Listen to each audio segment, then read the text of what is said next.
Good evening, everyone. The Marquette Radettes are still the top-ranked team in the Class ABC poll, and tonight they hosted another tough opponent in the Gladstone Braves.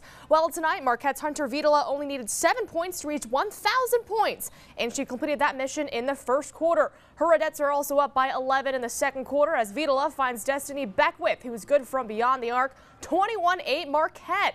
They remain hot offensively as Lizzie Corrine knocks down another tray from the top of the key, 26-8 Radettes. But then the Braves found their groove on offense as Caitlin Leisner scores 2 straight buckets for Gladstone, 26-12 Marquette. Maddie Conning gets out of trouble. She finds Vitola. Check out her spin move as she gets the bucket. Her 23 points on the night give her 1,016 career points. But Gladstone still fighting. Isabella Matthews with a nice block. And on the other end, Alexis St. Cyr drives and she gets the layup for Gladstone. She had 15 points on the night. With time winding down in the first half, check this out. Shayla Hubner one-hands it. It's good for the long two. Marquette earns the 64-46 win over Gladstone. To a GNC matchup in Escanaba, Eskimos hosting Menominee. Maroons get the early jump as Tristan Cheesling sinks the baseline jumper. Menominee up 14-8. Now in the second quarter, Michigan Tech recruit Michelle Lefebvre goes strong to the hole for 2 of her 17 points. The Eskimos are close. They're trailing 23-18.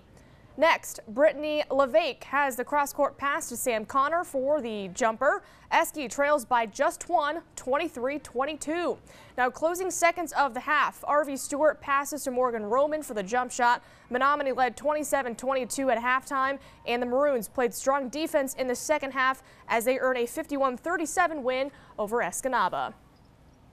The Republic Michigamme varsity girls basketball game against Baraga tomorrow night has been canceled, following the story we reported about a single-car accident in Baraga County that claimed the life of Hawks varsity girls basketball coach Matthew Davidson Sunday morning.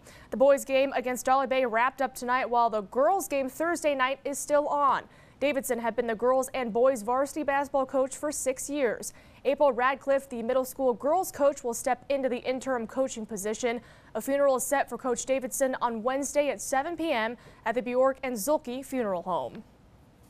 The Michigan Tech Huskies women's basketball team's only blemish this season was against Tiffin in early January. Ever since then, the Huskies are on a 4-game winning streak, and they're holding their opponents to just 44 points per game. Kim Cameron's Huskies hold a 13-1 overall record and put together 2 impressive wins this weekend against Ferris State and number 2 Grand Valley State, and they're number 2 in the North Division. Let's take a look at the standings. Huskies, of course, top the North Division. They have a 2-game lead over Grand Valley State, followed by Northwood, Hillsdale, and NMU is in 5th.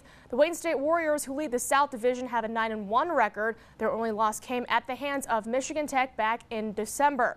Now, as for the men, Ferris State and Saginaw Valley are tied for first at 10-0, Lake State 3rd, Michigan Tech 4th, NMU in 8th at 4-6. However, they were very close to knocking off the Bulldogs on Saturday.